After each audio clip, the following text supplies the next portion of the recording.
Je vous salue Marie, pleine de grâce, le Seigneur est avec vous. Vous êtes bénie entre toutes les femmes, Jésus, le fruit de vos entrailles, est béni. Sainte Marie, Mère de Dieu, priez pour nous pauvres pécheurs, maintenant et à l'heure de notre mort, ainsi soit-il.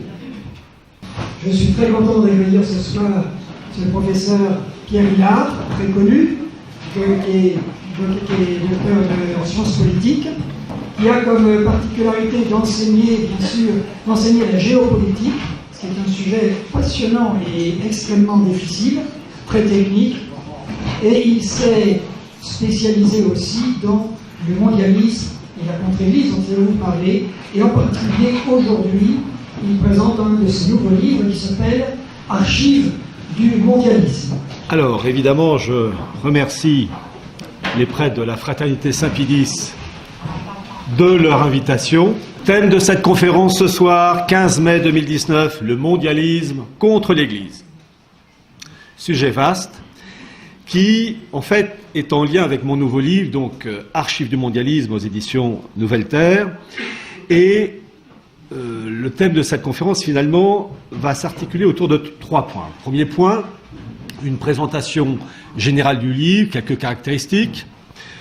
Deuxième point, une présentation ciblée d'éléments caractérisant notre époque. Alors, quand je dis notre époque, c'est assez large, c'est XXe siècle et début XXIe siècle, parce que Vatican II, par exemple, ça n'a pas pris de ride, bon, si je puis dire.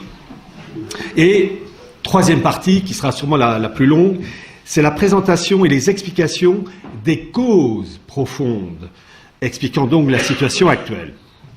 Présentation générale de ce livre, Archives du mondialisme, environ 780 pages, 240 pages de rédaction et 540 pages environ de pièces d'archives, français, anglais, allemand, italien et hébreu. Toutes les pièces d'archives en langue étrangère sont intégralement traduites en français. Ce qui fait qu'il y a l'original, le document d'archives sauvé, et le double est traduit par des professionnels, je précise. Et donc, par exemple, vous avez une centaine de pièces d'archives en langue allemande sur le sionisme, sur la protection des minorités. Eh bien, vous avez à peu près une centaine de pages de traduction en français. Et les sujets traités dans ce livre sont variés. C'est des sujets simples, le sionisme, le nazisme, la gouvernance mondiale, la Chine liée au principe du mondialisme, la monnaie mondiale, la naturalisation et l'intégration des Juifs dans la Révolution française et le tout renforcé avec Napoléon Ier, l'importance de l'Ancien Testament, le baptême de Clovis. Tout ça, évidemment, je vais traiter certains points, mais il y en a certains que je vais vraiment traiter avec vous pour avoir une vue d'ensemble du bouquin. Bien. Situation actuelle, vu que le sujet c'est le mondialisme contre l'Église, la situation actuelle c'est une Église devenue conciliaire depuis Vatican II, qui est dans une situation catastrophique. Dernièrement, par exemple, vous avez le séminaire de Lille qui a fermé, faute de séminaristes. J'allais dire c'est une bonne nouvelle. Pourquoi ? Bon, certes, c'est révélateur de la situation catastrophique, mais compte tenu que ça produisait des prêtres conciliaires, c'est-à-dire que ça répandait du poison, là, on ferme le robinet, terminé, au moins, entre des prêtres conciliaires et le vide, je préfère le vide. Alors donc, situation catastrophique de l'Église, et commencé avec Vatican II, avec Jean XXIII, cependant, le mal a commencé bien avant Jean XXIII.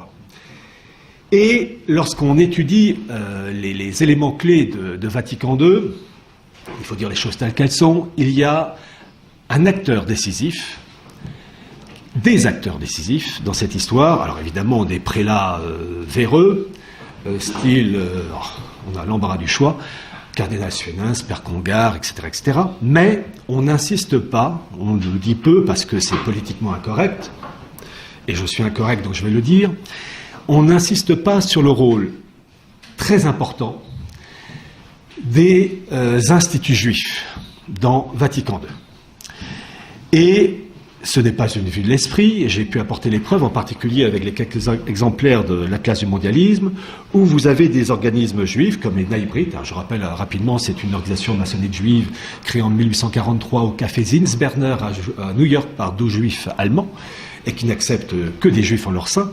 Donc il y a vraiment une... Comment dire, il faut connaître ses origines raciales pour pouvoir y entrer. Vous avez le Naïbrit, vous avez le CRIF et vous avez le Congrès juif mondial qui ont joué vraiment un rôle important dans Vatican II, dans la préparation de Vatican II. Et ces gens-là ont exigé l'ouverture de l'Église, l'ouverture sur le monde. Alors ça, vraiment, ils ont réussi, les fenêtres, les portes vraiment ouvertes. Hein. Et en particulier, j'avais présenté dans l'Atlas du mondialisme un document choc. Je rappelle que Vatican II a commencé avec donc Jean XXIII en 62, ça s'est terminé en décembre 65 avec Paul VI, et en janvier 1966, vous avez une revue américaine, la revue Look, qui à l'époque tirait à 7 millions d'exemplaires, qui a publié un dossier, How the Jews Changed Catholic Thinking, comment les Juifs ont changé la manière de penser catholique, qui expliquait comment les organismes juifs au sein de l'Église, en liaison avec l'Église, avaient modifié les structures fondamentales de l'Église. Et donc, j'ai publié ce document d'origine en anglais, avec la tête des matières, et j'ai pu apporter dans mon nouveau livre, Archives du mondialisme, des informations supplémentaires. Et en particulier, pour comprendre le rôle des associations juives dans Vatican II, il y a un livre qu'il faut lire, le livre de Gerd Rickner, qui est un juif allemand, qui était le secrétaire général du Congrès juif mondial dès sa création en 1936, et il a travaillé jusqu'aux années 80, et ensuite il est mort en 2002. Et il a écrit ses mémoires, je les ai lues, elles sont passionnantes, et chose très intéressante, tout le passage consacré à Vatican II, c'est grosso modo un tiers de son livre, pour vous dire que c'est important pour eux. Et grâce à Gerd Rickner, nous sommes en mesure de savoir que le personnel, vraiment la figure de proue des personnes au service de Vatican II, qui allait donc aboutir à Vatican II en décembre 65, c'est certes le cardinal Béat, et de ses deux acolytes, Monseigneur Österreicher et le père Grégory Baum. Et grâce aux mémoires de Gerd Rickner, on est en mesure de savoir que Österreicher et Baum, c'était des juifs convertis. Déjà, Béat, on a des doutes, mais pas de preuves.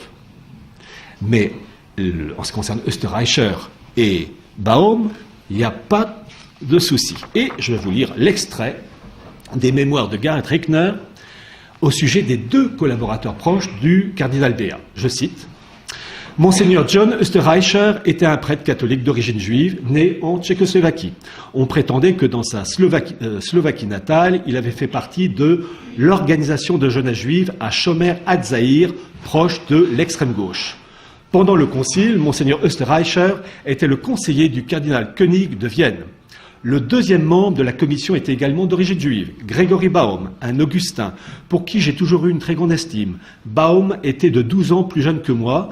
Il est entré à l'école quand je l'ai quitté. En fait, Gerd Rickner a fréquenté l'école de Berlin et Baum a fréquenté la même école avec les mêmes professeurs.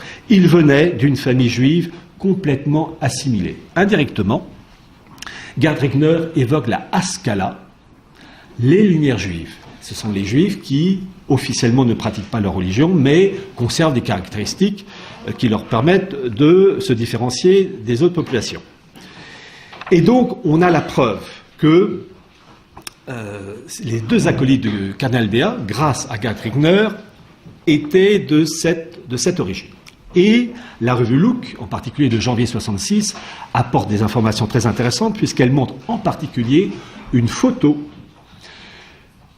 du cardinal Béat avec ses acolytes, mais c'est surtout la photo de Béat en discussion le 31 mars 1963 à New York avec tous les représentants juifs et en particulier Abraham Heschel pour l'œcuménisme, la liberté religieuse, etc., etc. Donc on a la preuve avec des documents venant, j'allais dire, de la partie adverse, que les Juifs ont joué un rôle premier dans Vatican II. Il faut le dire.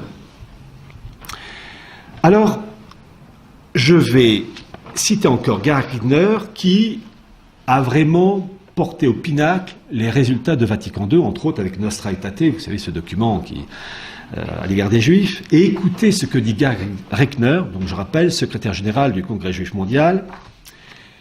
C'est vraiment révélateur de la réussite de ces personnes. Je le cite. Il n'y a pas de doute que la grande personnalité qui a élaboré et imposé ce texte, donc les textes en faveur de la liberté religieuse, etc., et qui s'est battu pour cette nouvelle théologie sur les Juifs et le judaïsme, était le cardinal Augustin Béat.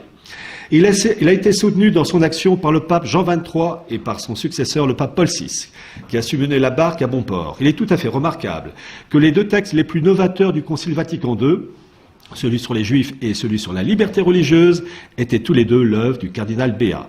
Ce fut l'une de ses grandes contributions au Concile.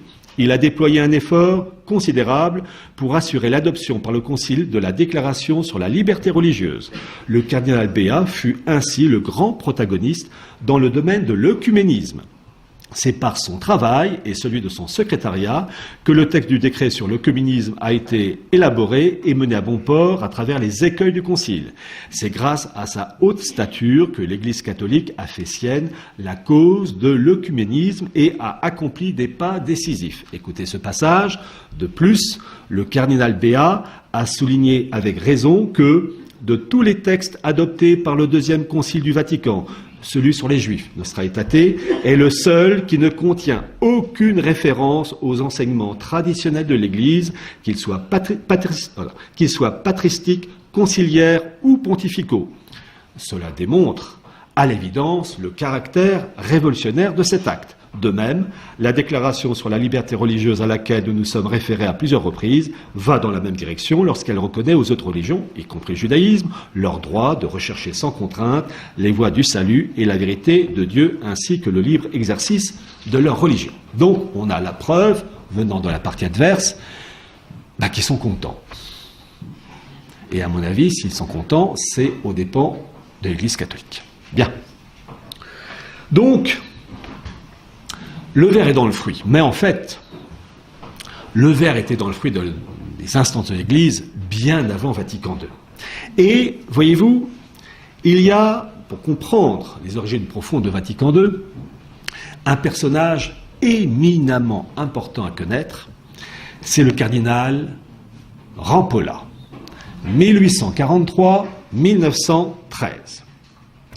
C'est lui qui a construit l'échiquier qui a permis ensuite à des personnages comme Roncalli, le futur Jean XXIII, le père Congar, Suenens, le monseigneur Bunini, franc-maçon devant, non pas l'Éternel, ou si peut-être, mais l'être suprême plutôt, de poser les jalons, donc de créer un échiquier permettant à ces personnes d'évoluer pour ensuite aboutir à Vatican II. Et ces personnages ont joué un rôle, mais ce rôle n'a été possible qu'en raison du travail de fond du cardinal Rampolla.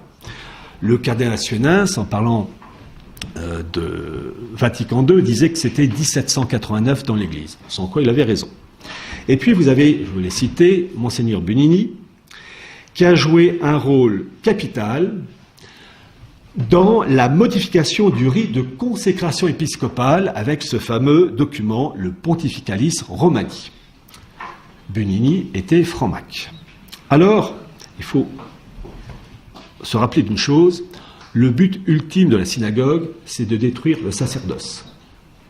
Et on peut se dire, avec une certaine innocence, que si les Juifs ont joué un tel rôle dans Vatican II, ils ont peut-être continué encore jusqu'en 1968 avec le fameux document Pontificalis Romani.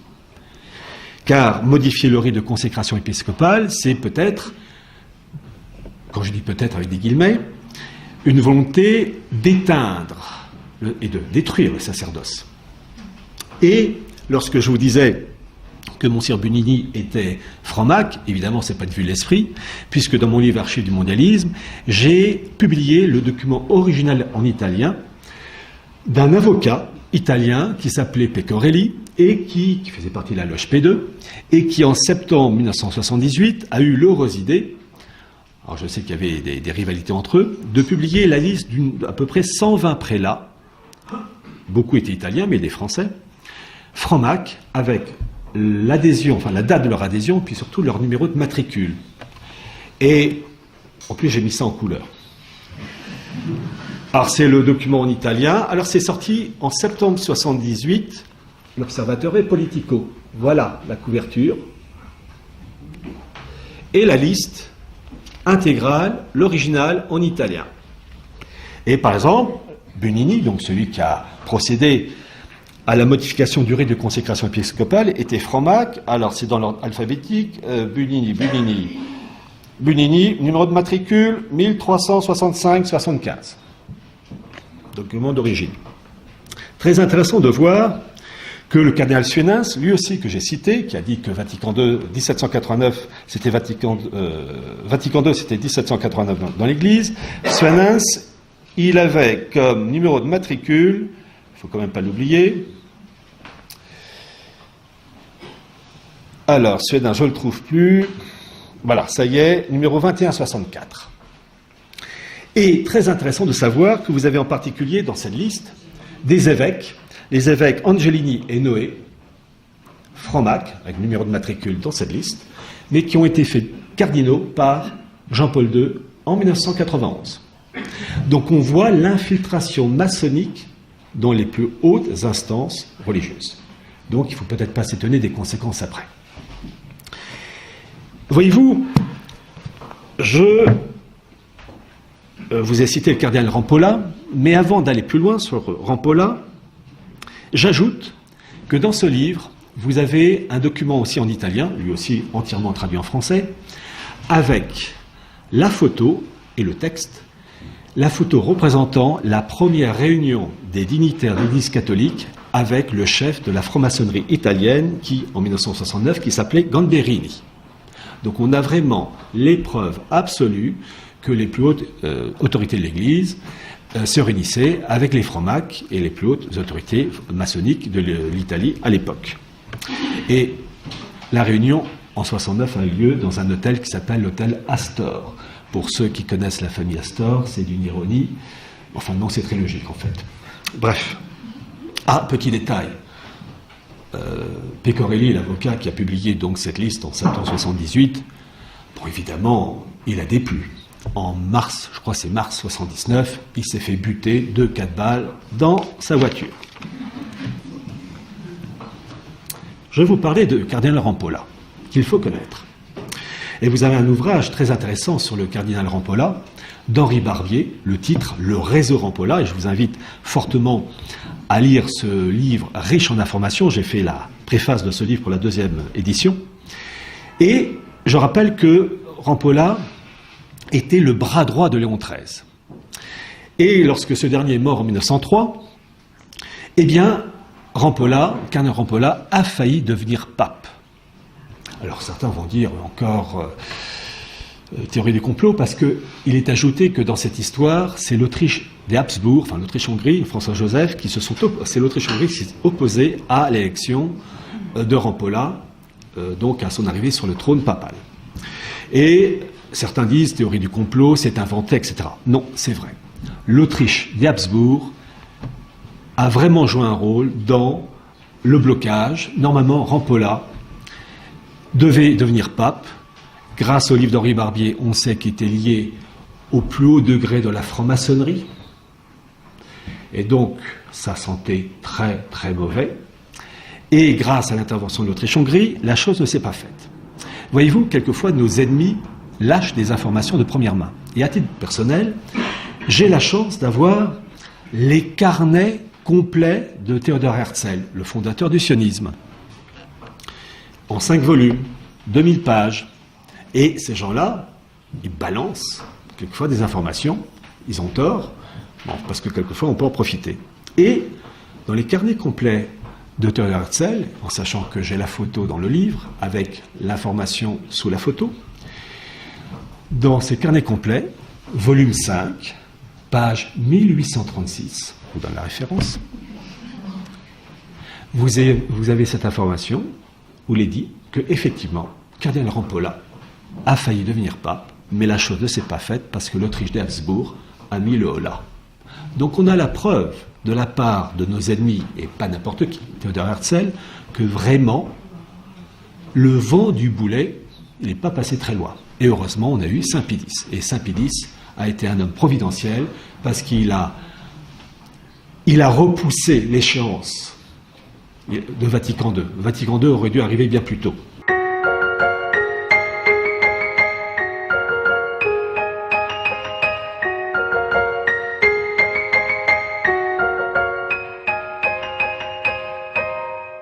Deuxième point, sur le cardinal Rampolla. C'était un être malfaisant, et lorsque vous êtes au Vatican, quand vous rentrez au Vatican, sur la gauche, à mi-hauteur, vous avez une salle réservée au pape. Quand vous rentrez, vous avez l'ami Saint-Pierre. C'est le normal, c'est le premier, une grande statue. Sur la droite, vous avez toute une liste de tous les papes, depuis Saint-Pierre jusqu'à Jean-Paul II. Et sur la gauche, et j'ai les photos en couleur dans le livre, vous avez, je rappelle, c'est une salle réservée au pape, vous avez le buste du cardinal Rampolla avec une inscription en dessous. Le buste a été mis en 1914. Alors déjà, plusieurs remarques. En 2000 ans d'histoire, vous avez eu des milliers et des milliers de cardinaux.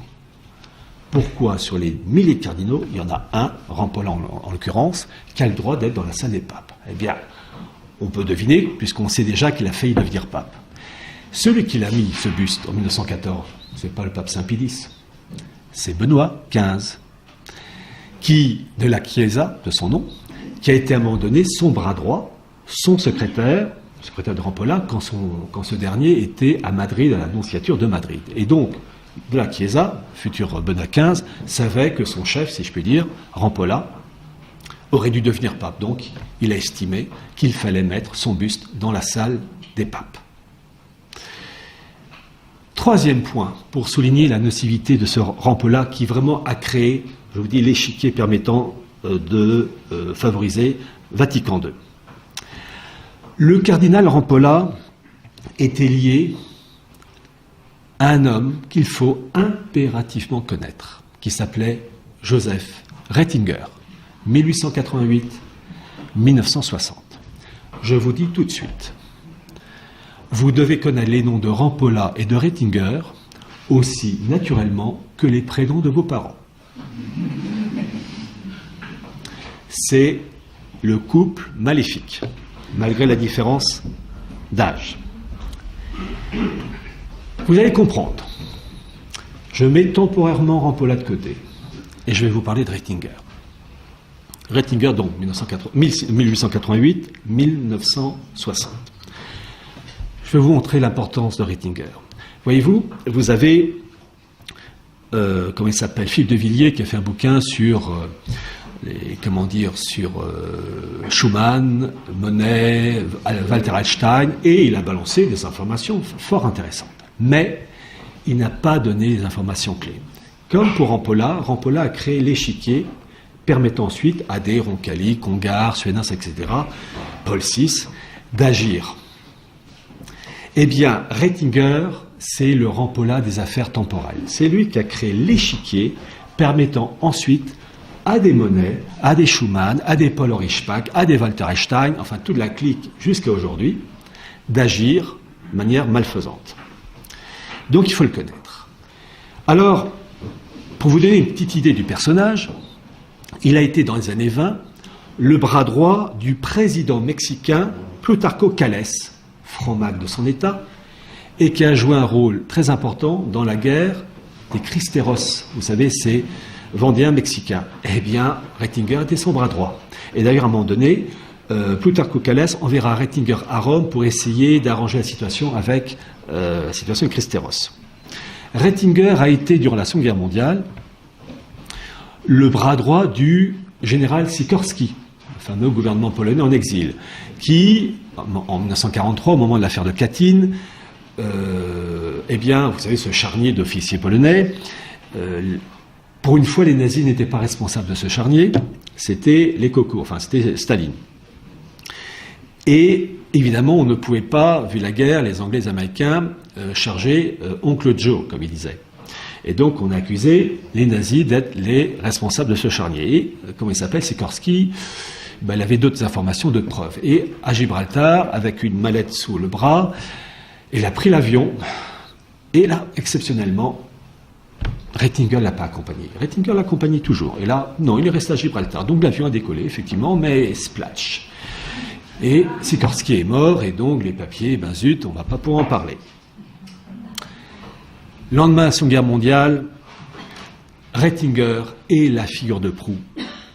Car, au mois de mai 1946, il prononce un discours dans un institut anglais qui s'appelle Chatham House, qui est un institut mondialiste qui a été créé en 1919 par Lionel Curtis, qui était le fils spirituel de Cecil Rhodes, grand mondialiste devant l'Éternel.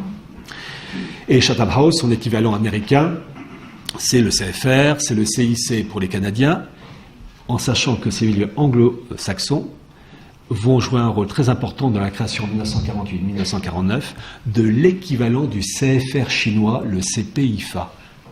C'est dans le livre, avec un document très intéressant de Yann Moncomble sur l'importance de la Chine dans l'architecture mondialiste. Vous savez, le spirituel et le temporel, tout ça c'est lié. Donc, 1946, mai 46, discours de Reitinger à Chatham House, il pose tous les jalons pour lancer la construction européenne. C'est pas Monet, c'est pas Walter Hallstein, c'est Reitinger. Et il va continuer son travail, puisqu'il va, dès l'année 46, lancer un institut européen qui s'appelait, le nom a changé au début, mais le nom définitif, c'était la Ligue européenne de coopération économique, qui pose les jalons, là aussi, pour la création de la CE en 57. La section française de la Ligue européenne de coopération économique était dirigée par un certain Edmond Giscard d'Estaing. Et Reitinger, lui, il est secrétaire. Reitinger, en fait, il lance tout, mais il est en retrait en tant que secrétaire. C'est aussi la création du mouvement européen pour regrouper tous les partis en faveur de l'unité européenne en 1948 avec le mouvement européen dirigé par Duncan Sandys, Reitinger est encore le secrétaire, Duncan Sandys, anglais de son état, mais surtout gendre de Winston Churchill. 1948, c'est mai 48, le congrès de La Haye qui véritablement lance la construction européenne, présidé par Churchill, celui qui organise tout ça, Joseph Reitinger. Les années 48-49, c'est la création, sous l'impulsion de Reitinger, du Comité américain pour une Europe unifiée, et dirigé par un homme, un Américain, qui s'appelait William Donovan, qui, durant la Seconde Guerre mondiale, était le patron de l'OSS, enfin les services secrets, devenu ensuite la CIA, en lien avec les frères Dulles, l'un qui était ministre des Affaires étrangères, l'autre de la CIA. Bien, vous voyez le CV de Reitinger. Et cerise sur le gâteau, 1954, création du Bilderberg, et en lien avec la famille Rockefeller, et Reitinger, après avoir créé cet institut, Bilderberg, en est son secrétaire jusqu'à sa mort en 1960. Vous voyez l'importance du personnage. Maintenant, petit élément. Pour comprendre le mondialisme, il faut le comprendre, vous avez la branche temporelle et la branche spirituelle. La mâchoire, l'une accompagne l'autre. J'ai, dans ce livre Archives du mondialisme, une pièce d'archive, un document, j'ai mis la main dessus à la dernière minute,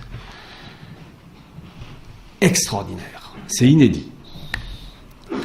Voyez-vous, j'ai obtenu une lettre écrite de la main de Reitinger en 1949, adressée à un représentant de la démocratie italienne, démocratie chrétienne italienne, qui s'appelait Luigi Gedda. Une lettre de 7 pages. Et au début de cette lettre, Reitinger parle de sa jeunesse. Et il raconte que son père était un juriste fortuné, au service d'un comte polonais qui s'appelait Zamoyski. Et Reitinger perd son père à l'âge de 9 ans. Et c'est ce comte Zamoyski qui devient le tuteur du jeune Reitinger. Et officiellement, Reitinger écrit qu'il est élevé dans une religion catholique pure et dure. Quand on voit ce qu'il a fait après, on a des doutes. Et Reitinger, dans sa lettre, précise qu'à l'âge de 18 ans, donc on est en 1906, il se sent porté par une foi et il veut intégrer l'Académie des nobles ecclésiastiques. C'est cette académie qui forme le personnel diplomatique du Vatican, qui depuis s'appelle l'Académie pontificale ecclésiastique. Paul VI est passé par là. Bon. Et il précise dans sa lettre qu'une semaine avant de partir à Rome pour intégrer cette prestigieuse académie, il ne s'est pas senti assez fort, ou en tout cas pas une foi, comme il le dit lui-même, pouvant vraiment s'épanouir dans ce cadre, mais plutôt dans la voie laïque. Une semaine avant d'intégrer donc à Rome cette académie des nobles ecclésiastiques, il fait demi-tour. Les liens entre le mondialisme spirituel et temporel, tous les malheurs qui viennent de certains hommes. Je vous ai dit qu'il fallait connaître Rampolla et Ratzinger aussi facilement que les prénoms de vos parents. Il ajoute dans la page 2 de cette lettre ce passage qui résume tous nos malheurs, les malheurs du XXe siècle et début XXIe siècle, où il dit que son arrivée, prévue donc normalement à l'Académie des nobles ecclésiastiques, la place, je le cite, lui avait été réservée grâce à la bienveillance du cardinal Rampolla. Et là, mesdames et messieurs, monsieur l'abbé, nous avons le couple infernal. Les deux hommes qui ont créé tous les malheurs, Rampolla pour la branche spirituelle qui va donner Vatican II, et Ratzinger, tout ce qui est construction européenne en lien avec le partenariat transatlantique dans le cadre de la gouvernance mondiale. Là, on a la preuve du rôle malfaisant. Ces élites se connaissent, se recrutent. J'avoue que Rampolla avait repéré dans un jeune homme de 18 ans une potentialité. Il avait dit, toi mon bonhomme, viens. C'est ça qui est extraordinaire. Il se repère. Les élites mondialistes se recrutent comme ça. Bien. Pour comprendre la situation actuelle, il faut, quand je dis actuelle, 20e siècle, début 21e siècle, il faut aller encore plus loin. Voyez-vous, le fond de l'histoire, c'est que nous assistons à un combat à mort depuis 2000 ans entre l'Église et la synagogue. Et Vatican II en est une des batailles. C'est un combat à mort, donc, entre l'Église et la synagogue, pas l'islam. L'islam n'est qu'un outil dans cette histoire, hors course. Et vous allez comprendre pourquoi. Pour comprendre véritablement la situation, il faut s'intéresser à l'Ancien Testament. Et l'Ancien Testament, c'est la Bible hébraïque. Tanakh.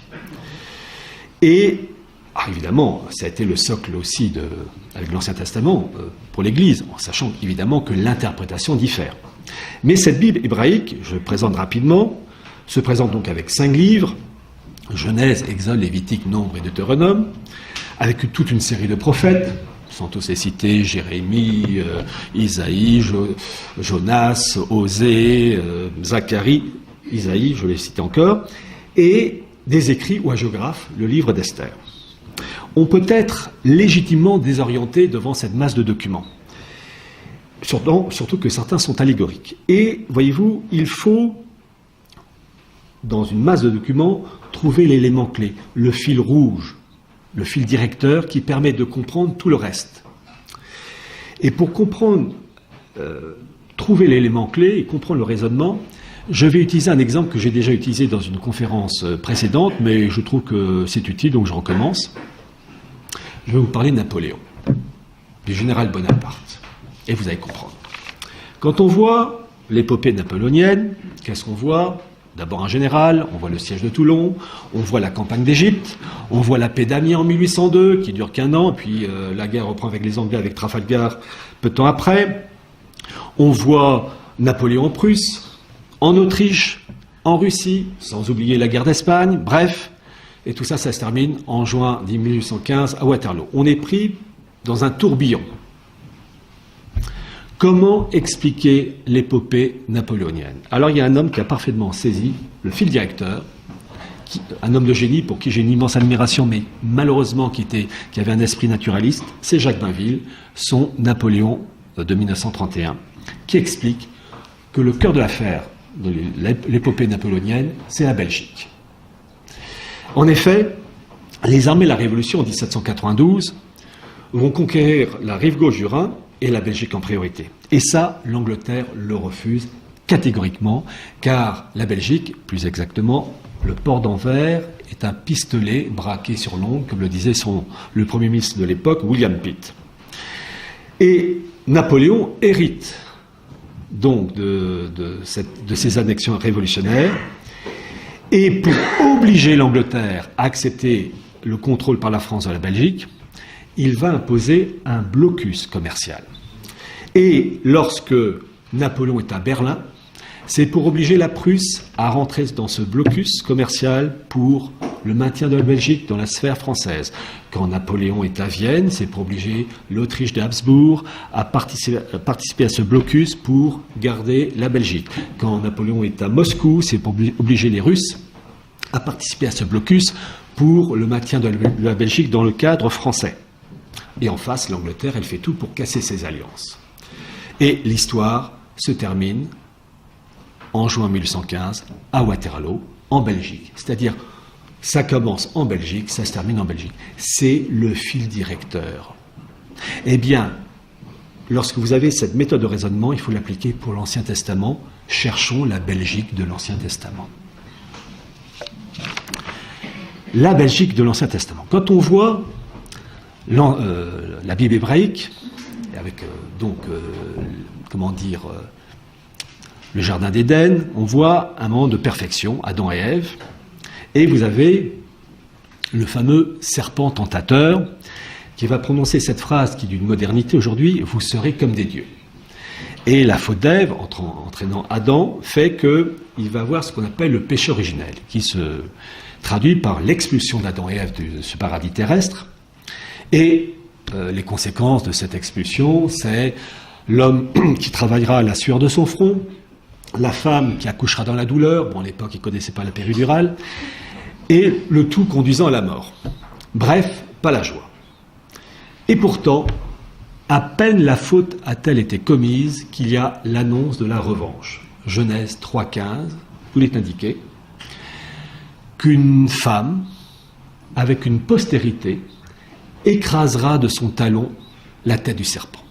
Donc, à peine la faute est-elle commise qu'il y a l'annonce d'une revanche. Et en fait, le fil directeur de tout l'Ancien Testament, c'est quoi? C'est l'annonce de l'incarnation. C'est le point clé, autour duquel tout gravite. Donc l'incarnation pour restaurer une nature humaine ruinée par le péché originel, grâce à une vierge, Alma, A-L-M-H, qui, je crois, dans l'Ancien Testament, est utilisée 7 fois. Et vous avez, quand on étudie l'Ancien Testament, une progression, c'est-à-dire que, peu à peu, Dieu se révèle à un peuple qu'il a choisi, le peuple hébreu, un peuple sélectionné. Ce peuple hébreu subdivisé en 12 tribus, c'est avec Jacob, vous avez les tribus de Ruben, de Dan, de Benjamin et de Lévi, et vous en avez une en particulier qui émerge, la tribu de Juda, au sein de laquelle doit naître l'Alma, la Vierge, et son fils, l'Emmanuel. Et plus précisément, au sein de cette tribu de Juda, vous avez une maison royale, la maison de David, au sein duquel doit naître cette Sainte Vierge, la Vierge, l'Alma, et le Messie. Petite remarque sur le livre de Philippe de Villiers sur Clovis. Le livre de Philippe de Villiers sur Clovis fait un mal fou. En effet, il dit que Clovis s'est converti grâce à Saint Martin. Oh, certes, Saint Martin est un homme, rien qu'à cause de sa sainteté de grande envergure, et il a sûrement accordé des grâces nécessaires à Clovis pour sa conversion. Mais ce n'est pas Saint Martin, la figure de proue. C'est Saint Rémy. C'est le testament de Saint Rémy qui est tellement important que faut comparer Saint Rémy au prophète Samuel à l'égard du jeune David. Et Saint Rémy, dans son testament, s'appuie sur l'Ancien Testament et évoque l'importance de la maison de David en expliquant que la jeune lignée royale, Clovis, continue la maison de David avec, entre les deux, l'incarnation.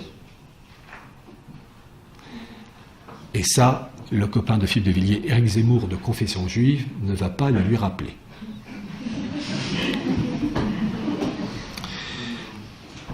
Vous avez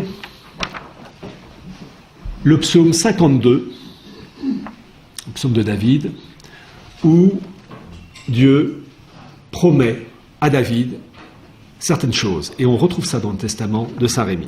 Je cite. « J'ai contracté alliance avec mon élu. J'ai fait ce serment à David, mon serviteur. Je veux affermir ta race pour toujours, établir ton trône pour toutes les générations. J'établirai sa postérité pour jamais et son trône aura les jours des cieux. Je l'ai juré une fois par ma sainteté. Non, je ne mentirai pas à David. Sa postérité subsistera éternellement. Son trône sera devant moi comme le soleil. Comme la lune, il est établi pour toujours et le témoin qui est au ciel est fidèle. » Et cette promesse de Dieu à David, on la retrouve avec le testament de Saint Rémy à l'égard de Clovis, avec les promesses, si la lignée royale se tient bien, les menaces et les conséquences désastreuses si la lignée royale désobéit aux préceptes divins.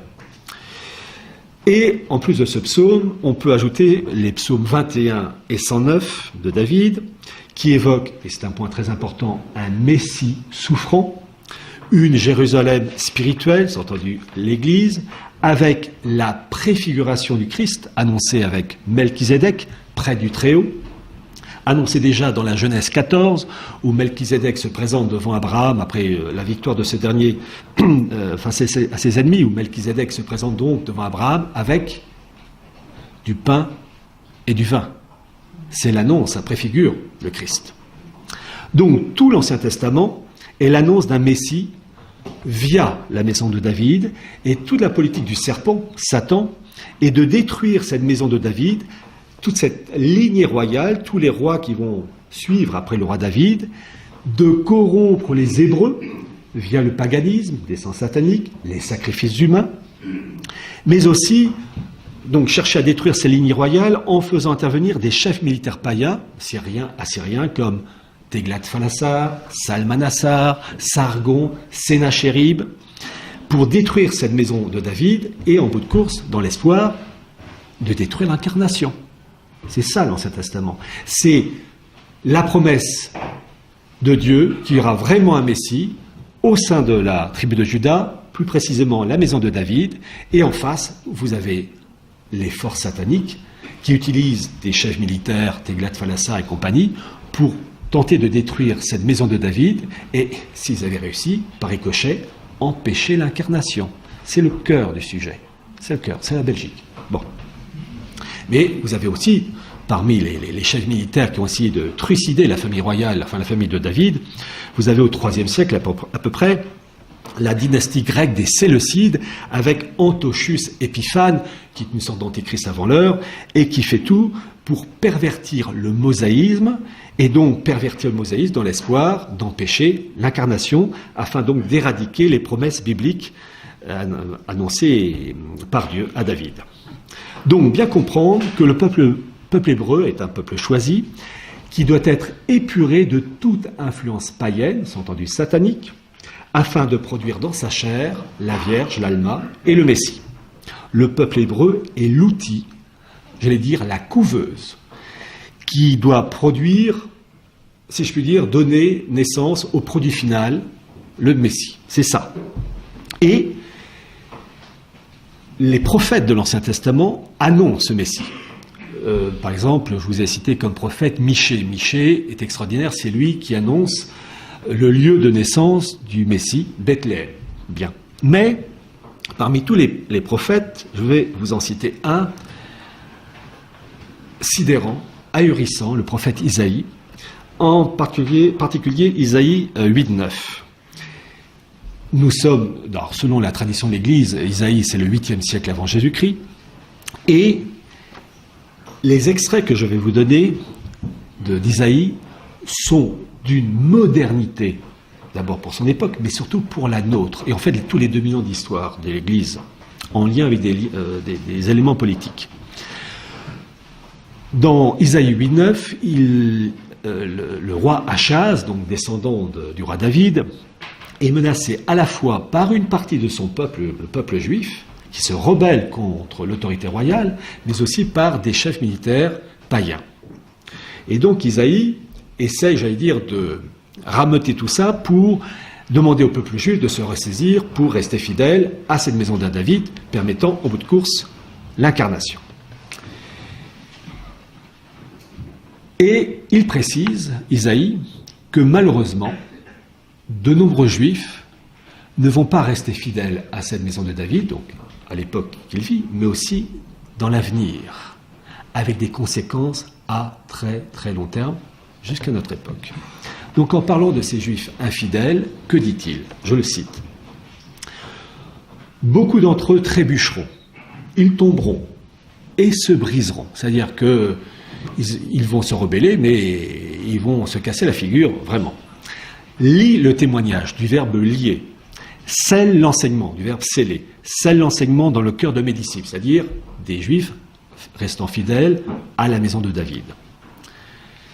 Quand ils vous diront, écoutez bien ce passage d'une modernité, quand ils vous diront, consultez ceux qui évoquent les morts et les devins qui murmurent et chuchotent, répondez, un peuple ne doit-il pas consulter son Dieu? Consultera-t-il les morts pour les vivants? Donc, Isaïe dit qu'il y a des juifs qui vont s'adresser à des devins, à la magie. Et à la base, c'est satanique. Mais en fait, qu'est-ce qu'il annonce, Isaïe? Il annonce, certes, la rébellion de certains juifs, mais il annonce une rébellion passant par la Kabbale. C'est la Kabbale. La Kabbale, c'est l'interprétation ésotérique du judaïsme. Ça passe par ce qu'on appelle la goétie, la théurgie, tout ce qui est magie et les esprits, c'est satanique. C'est ça qu'il annonce. Et la Kabbale, elle s'est manifestée d'une manière extraordinaire dès l'apparition de la toute jeune Église avec Saint-Pierre, au temps de Saint-Pierre, avec Simon le magicien. C'est le premier kabbaliste de l'époque chrétienne, où il essaie de connaître, entre guillemets, les secrets de magie de Saint-Pierre, moyennant finance, la fameuse simonie. Et puis ensuite, la modernité, si je puis dire, c'est que Simon le magicien va se convertir faussement pour devenir le catholique. Et en fait, Simon le magicien, c'est le premier Maran de l'histoire chrétienne. Ce sont les Österreicher et les Baum de l'époque de Saint-Pierre. C'est-à-dire qu'en fait, on a dès le début les deux éléments clés qui vont corrompre, en tout cas tenter de corrompre l'Église, la magie noire, le satanisme en arrière-fond, et pervertir l'Église en se convertissant faussement pour la détruire de l'intérieur. Ça commence dès Saint-Pierre jusqu'à notre époque. Et Vatican II en est un splendide exemple. Au sujet de ces juifs rebelles, Isaïe dit ceci: si le peuple tient notre langage, il n'y a point pour lui d'aurore. Écoutez le verbe qu'Isaïe utilise en parlant des juifs rebelles. Il errera, le peuple errant. Il errera, accablé de misère et affamé. Et quand il aura faim, il maudira dans sa fureur son roi et son Dieu. Il élèvera ses regards en haut et les abaissera vers la terre. C'est le monde juif resté fidèle, matérialiste, charnel. Ce sont les juifs rebelles qui, devant Pilate, qui disent « Nous n'avons de roi que César ». Voilà, c'est la vision matérialiste. Et voici la détresse, l'obscurité, une sombre angoisse. Il sera, du peuple juif, il sera rejeté dans les ténèbres. Mais il n'y a plus de ténèbres, car un enfant nous est né, un fils nous a été donné. Écoutez cette phrase extraordinaire. L'empire a été posé sur ses épaules. Là, c'est le Christ. La passion du Christ qui a porté sa croix, plus exactement, vous savez, la barre de bois horizontale sur ses épaules, l'empire du péché sur ses épaules. Car, donc, un enfant nous est né, un fils nous a été donné, l'empire a été posé sur ses épaules, et on lui donne pour nom conseiller admirable, Dieu fort, Père éternel, prince de la paix. La modernité d'Isaïe dans cette histoire. Bien. Alors, il y a un élément que je rajoute pour tout ce qui est magie, annoncé par Isaïe, et qui, donc ça s'appelle la Kabbale, et qu'on voit avec Simon le magicien. Les termes hébreux de l'époque, de la Bible hébraïque, ce sont les obot et les idonim. C'est tout ce qui est devin, nécromancien. Voilà. Donc, Isaïe annonce qu'une partie du peuple juif sera rebelle. Et effectivement, c'est ce qui s'est passé lorsque le Christ s'est retrouvé devant le Sanhédrin. Alors, il faut savoir que le Sanhédrin, donc, c'était la haute magistrature, la cour suprême du monde hébraïque de l'époque, qui, et c'est révélateur, quand il s'adresse au Messie, ne remet jamais en cause le principe du Messie, fils de Dieu. Le Sanhédrin condamne le Christ pour s'adjuger cet honneur. Et une chose qu'il faut se poser, et je suis sûr que beaucoup de personnes ici présentes ne se sont jamais posé la question, pourquoi ces élites juives, qui avaient tous les prophètes, Isaïe, Zacharie, etc., qui annonçaient, Michée pour Bethléem, qui annonçaient l'arrivée du Messie, pourquoi le Sanhédrin, ces élites rabbiniques, mis à part Nicodème par exemple, pourquoi ils se sont rebellés et n'ont pas voulu reconnaître le Christ comme le Messie? Il faut se poser la question. Eh bien, vous avez 4 documents qui ont littéralement empoisonné les élites juives de l'époque et qui ont fait qu'elles ont refusé de reconnaître le Christ comme le Messie.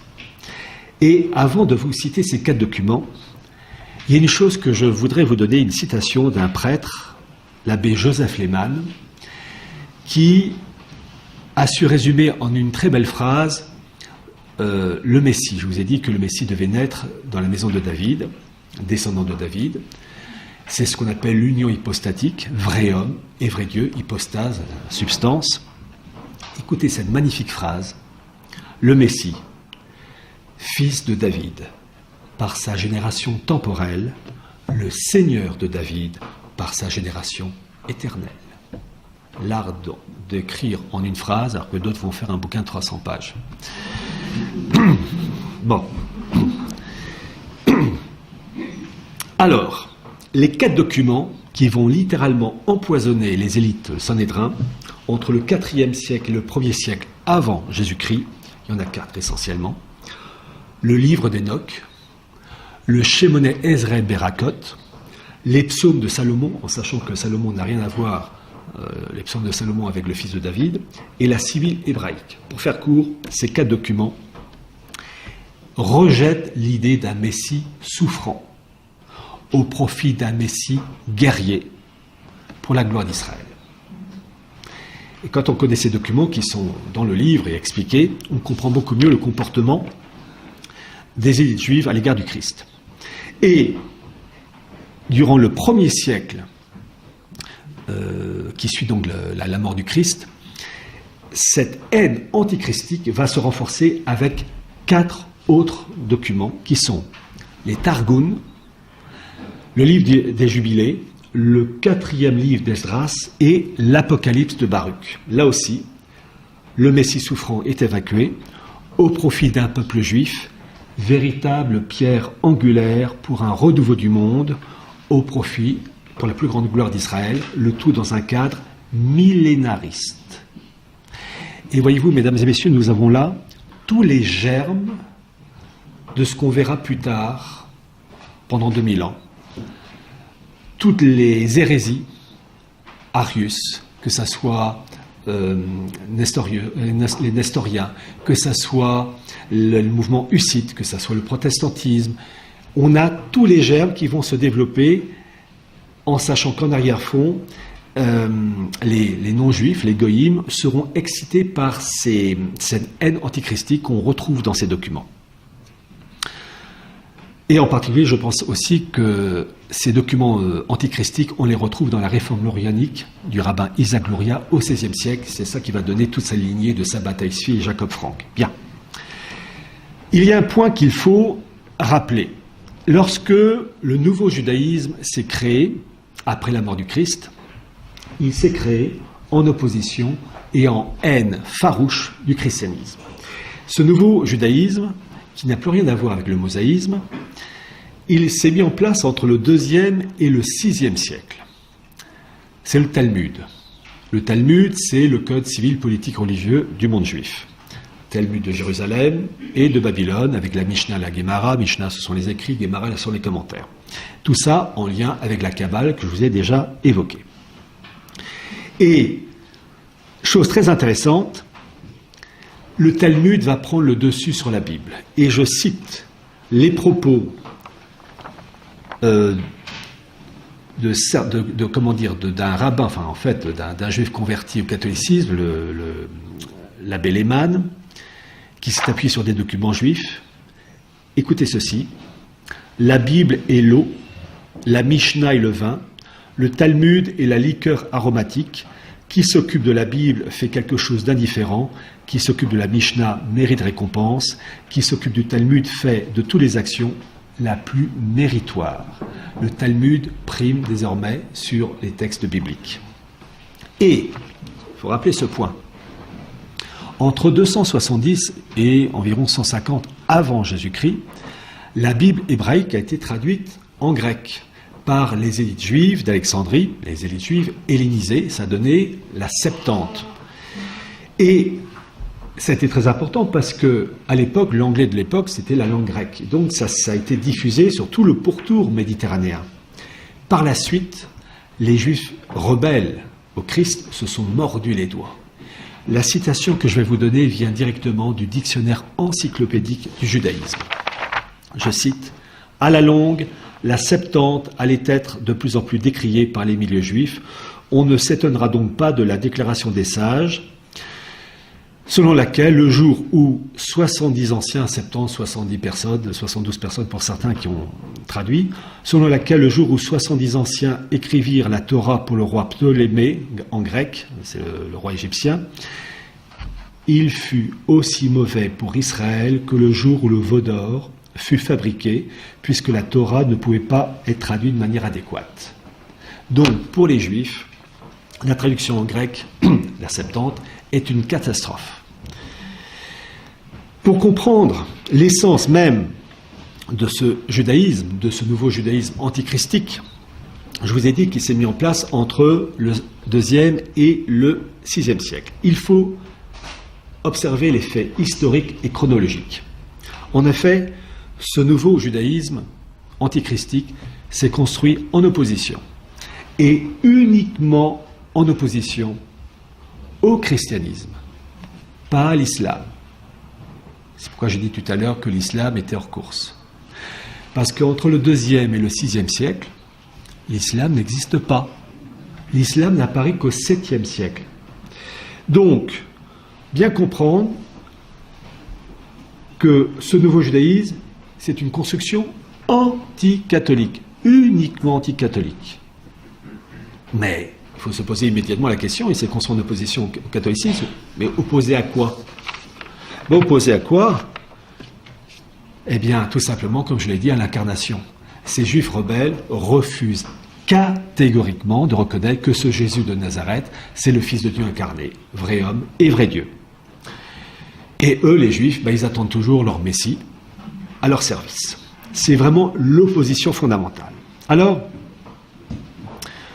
pour comprendre cette opposition, il faut rappeler que, en plus de cette haine antichristique, à cela doit s'ajouter le rejet de la part du Talmud et des personnes acquises à la Kabbale, un rejet et une haine à l'égard de la Sainte Vierge, l'Immaculée Conception, Mère de Dieu, et le rejet de la Sainte Trinité. Donc, on a une opposition farouche entre ces deux mondes. Et cette opposition farouche s'est traduite par le fait que ce nouveau judaïsme a créé une religion pour les non-juifs, les goïms. Cette nouvelle religion s'appelle le noachisme. Et je rêve de voir un cours sur le noachisme dans les séminaires de la Fraternité Saint-Pédis. Je rêve de voir des prêtres de la Fraternité Saint-Pédis faire des sermons sur le noachisme, car c'est la religion pour les non-juifs créée par la synagogue, et croyez-moi, c'est pas pour nous rendre service. Alors, les points clés du noachisme. Et vous avez 7 lois, mais pour faire court, les principes clés du noachisme sont le rejet de l'incarnation, le rejet de la Sainte Trinité, le rejet du sacerdoce catholique. Et oui, aussi, je vous demande de vous rappeler ce que j'ai dit au début, avec Monseigneur Bunini et la réforme, le rite de consécration épiscopale, Pontificalis Romani, je pense que la synagogue a dû être ravie de cette modification, car il faut impérativement pour eux la destruction du sacerdoce. Dans ce nouveau judaïsme et cette kabbale, il y a un mot que vous devez connaître. C'est le mot la kélipa, pluriel, les kélipotes. La kélipa, ça veut dire littéralement la cosse, la coquille. Et en fait, ce sont les forces démoniaques, ce sont les souillures. Et les souillures, c'est tout ce qui a trait au catholicisme, donc l'Église, ou tous les États s'inspirant du catholicisme. Et quand toutes les souillures, les kélipotes, auront été détruites, c'est-à-dire les États s'inspirant du catholicisme ne s'inspirent plus du catholicisme, et l'Église catholique ne s'appuie plus sur des référents catholiques, et Vatican II est un parfait exemple, eh bien, le monde est donc pour eux désinfecté de ces souillures, et donc le Messie des Juifs peut arriver. Il faut impérativement connaître cela. Et ne jamais oublier que les prêtres sont, pour ces gens-là, des kélipotes, des souillures, car ce sont les transparents du Christ qui permettent la confession et la transformation du pain et du vin, réellement en corps et sang du Christ. Et donc, le jour où c'est détruit, le Messie des Juifs peut venir. Donc, bien retenir ceci. Et petite remarque, lorsque la monarchie française, plus exactement que le roi de France, lieutenant du Christ, c'est-à-dire lieutenant du Messie, une horreur, une kélipa, quand le 21 janvier 1793, la tête de Louis XVI a roulé dans le panier, c'était une splendide kélipa qui a été détruite. Il ne manquait plus ensuite que l'Église. D'où la logique des propos du cardinal Suenens. Vatican II, c'est bien 1789 dans l'Église. Bien. Je vais vous lire 2 extraits. Il faut vraiment connaître le noachisme. 2 extraits du rabbin Elie Ben Amoseg, qui est mort en 1900, qui était le rabbin italien de Livourne, qui explique parfaitement l'importance du noachisme. On est quand même 7 milliards de goïms, de non-juifs, donc c'est quand même, ça peut compter un peu. Et vous allez voir, en sachant que ce noachisme donc est une chose ancienne, vous allez voir l'importance. Écoutez ce que dit ce porte-parole de la synagogue. La religion de l'humanité n'est autre que le noachisme, non qu'elle ait été instituée par Noé, mais parce qu'elle remonte à l'alliance faite par Dieu avec l'humanité en la personne de ce juste. Voilà la religion conservée par Israël pour être transmise aux gentils et non juifs. Et comme cette religion n'est autre que le noachisme, on peut continuer à l'appeler le christianisme, débarrassé toutefois de la Trinité et de l'incarnation. Quant à la personne de Jésus, pourvu qu'on ne lui attribue point la divinité, il n'y aurait aucun mal à faire de lui un prophète. Ça c'est l'islam. Dans l'islam, vous n'avez pas de Trinité, vous avez un Dieu un, et le Jésus de l'islam, c'est un homme. Ce n'est pas, comme c'est le cas dans le catholicisme, le Fils de Dieu incarné, vrai homme et vrai Dieu. Et petite précision, vous avez dans l'islam l'utilisation du mot Messie, mais le mot Messie n'a pas du tout la même signification. Le mot Messie pour parler de Jésus, c'est pour parler d'un homme, point barre. Alors que le mot Messie pour les catholiques, c'est vrai homme et vrai Dieu. Donc il y a vraiment 2 mondes complètement différents. Pensez au Pontificalis Romani de juin 68. Cependant, je ne puis vous taire que ce devoir exclut le sacerdoce catholique. À mon avis, ils ont dû être drôlement contents en 68. Avant toute chose, je voudrais que vous persuadiez bien que cette religion noachide n'est pas une trouvaille que j'ai personnellement faite, encore moins une invention de ma façon, une sorte d'expédient de polémique plus ou moins heureuse. Non, c'est un fait étudié, discuté à chaque page de notre Talmud. Le judaïsme opère une distinction entre les juifs et les gentils. D'après ces enseignements, les premiers se trouvent soumis comme prêtres de l'humanité, les seconds, les laïcs dans l'humanité, sont soumis qu'à la seule ancienne et perpétuelle religion universelle, au service de laquelle les Juifs et le judaïsme tout entier ont été placés. Je ne cesserai de vous répéter que le Noachide est bel et bien dans le giron de la seule Église, vraiment universelle, fidèle de cette religion comme le Juif en est le prêtre, chargé, ne l'oubliez pas, d'enseigner à l'humanité la religion de ses laïcs, comme il est tenu, en ce qui le concerne personnellement, de pratiquer celle des prêtres. Voilà l'expression exacte de la doctrine du judaïsme. Et le rabbin Ben Mosheim, donc dans son livre « Le sanctuaire inconnu et Israël et humanité », dit ceci, qu'il faut que le christianisme, le catholicisme soit changé pour aboutir, je cite son expression, au catholicisme d'Israël. Et Vatican II, c'est ça, avec le pontificalis romani en bout de course. Il ne parle jamais de mettre en place un islam d'Israël, parce que les fondamentaux du noachisme, Dieu unique, pas de Sainte Trinité, Jésus saint prophète, c'est déjà acquis. Il y a peut-être des musulmans dans cette salle, et puis c'est filmé. Ne voyez pas dans mes propos comme une forme d'insulte, loin de moi. C'est simplement factuel. Je constate que là c'est pareil et là c'est différent. Voilà. Et je vous demande simplement de constater les faits et d'en tirer aussi les conséquences. Bien. Alors, je me rapproche de la fin. Je rajoute une petite chose aussi. L'islam n'établit pas de distinction entre le spirituel et le temporel. Le Coran est incréé, c'est-à-dire que c'est quelque chose de divin, donc fatalement, ce Coran incréé n'établissant pas de distinction entre le spirituel et le temporel est obligatoirement supérieur au droit français, au droit italien ou à toute forme de constitution. Ça aussi, ça ne crée pas de facilité de relation entre des peuples encore restés chrétiens, et en 2019, je mets des 3 points de suspension. Voilà. Donc, tous les problèmes viennent de là. 2 mondes complètement différents. Dernier point, bien comprendre l'importance de l'esprit messianique chez les Juifs qui attendent toujours leur Messie. Et le premier de la liste, il y en a eu plus d'une vingtaine, c'est Shimon Bar Kokhba dans les années 132-135 avec sa fameuse révolte contre l'occupant romain. Il va quand même anéantir toute une légion romaine, donc quand même, il s'est fait mal voir. Et l'empereur Adrien va, je crois, mobiliser entre un tiers ou la moitié de l'armée romaine pour avoir sa peau. Et lui et ses copains, ils se sont réfugiés dans la forteresse du Bétard. Ça, le mot est resté. Et toute sa lignée messianique, on dit qu'il y a une vingtaine facilement de messies à travers le monde, qui se présentent donc comme le messie véritable.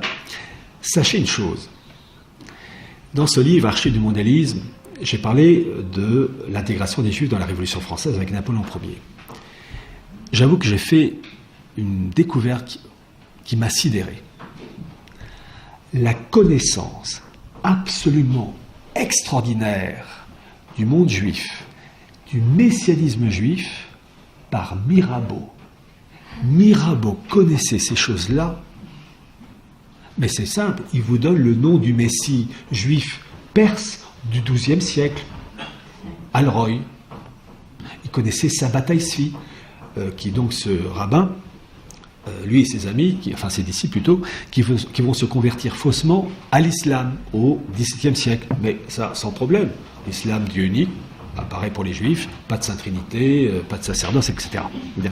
Vraiment, là, le coup de la Révolution française, Mirabeau, en lien en plus avec les frères asiatiques, fondés par le petit cousin de Jacques Offranc, qui est le successeur de la lignée messianique de Sabbatai Tzvi. Jacques Offranc, qui s'est présenté comme le Messie, et qui, avant de se convertir faussement au catholicisme, lui et ses amis, la veille de leur baptême, sont allés dans une forêt, ont planté une croix, se sont mis tout nus avec une orgie sexuelle à la suite, et le lendemain, ils se convertissaient officiellement, et Jacques Franck avait comme parrain Auguste III de Pologne, le grand-père de Louis XVI.